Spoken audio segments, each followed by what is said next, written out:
एक पिता की दर्द भरी कहानी। एक गांव में एक छोटा सा बच्चा था। उसके पिता तो थे, लेकिन माँ की मृत्यु हो गई थी। पिता सारा दिन काम करता और अपने बेटे को पाल पोस कर बड़ा करता है। वह सारे सुख अपने बेटे को दे देता है जो एक माँ दे सकती थी। उस पिता ने कभी कुछ नहीं मांगा, सिर्फ इतना ही मांगा कि मेरे बेटे को कोई परेशानी ना हो। दिन बीतते गए, बेटा पढ़ लिख कर अच्छा जॉब भी करने लगता है और वह शहर में रहने लगता है। कुछ दिन बाद वह अपने पिता से मिलने आता है और कहता है, पापा मुझे कुछ पैसों की ज़रूरत है। मैं चाहता हूँ कि शहर में ही ज़मीन लेकर अपना घर बना लूँ। पिता इस बात को सुनकर बहुत खुश होते हैं। सोचते हैं कि मेरा बेटा है, एक ना एक दिन नाम करेगा।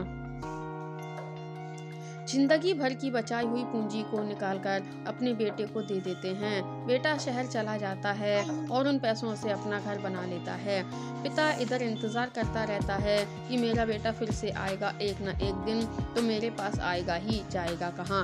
उसके पास अब कोई नहीं जाता था, क्योंकि ना ही अब उस पिता के पास पैसे थे और ना ही रहने की जगह थी।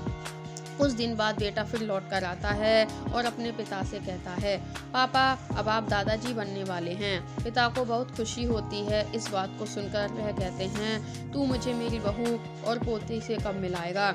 बेटा कहता है, पापा बस थोड़े दिन और। पापा मुझे कुछ पैसों की ज़रूरत है, क्योंकि आजकल थोड़ा जॉब में खींच वीच हो रहा है, जिसके कारण से मुझे कुछ दिन के लिए सस्पेंड कर दिया गया है। पिता के पास कुछ नहीं रहता है देने के लिए, लेकिन फिर भी कहता है, अच्छा बेटा तू रुक, मैं अभी आया कुछ पैसों का बंदोबस्त करके। पिता बाद में महाजन से कुछ पैसे उधार लेकर अपने बेटे को दे देता है और बेटा पैसा लेकर शहर चला जाता है।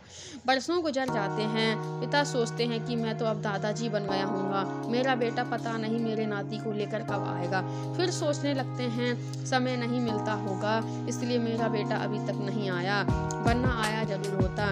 तब तक महाजन 2-3 आदमी को लेकर उस पिता के घर पर आते हैं और कहते हैं कि आपके वादे के मुताबिक मैं पूरे 3 महीने बाद आया हूँ अपने पैसे ले जाने। पिता कहते हैं, मेरे पास पैसे नहीं हैं देने के लिए। महाजन कहता है, जब पैसे नहीं थे तो आपने मुझसे उधार क्यों लिया। तभी पिता कहते हैं, ठीक है रुको, मैं तुम्हारे लिए पैसों का बंदोबस्त करके आता हूँ। और वहाँ के नज़दीकी अस्पताल में चले जाते हैं। वहाँ जाकर अपना ब्लड डोनेट करते हैं और अपनी एक किडनी बेच देते हैं और उस महाजन का कर्ज छुटा कर देते हैं। किडनी बेचने के बाद उनकी स्थिति और भी खराब हो जाती है और वह उस राह में जी रहे होते हैं कि मेरा बेटा एक दिन जरूर आएगा। इस आस में जीते जीते एक दिन पिता की मृत्यु हो जाती है, परंतु उस बेटे को अपने पिता को आग देना भी नसीब नहीं हुआ। दोस्तों, आपको आज की कहानी कैसी लगी?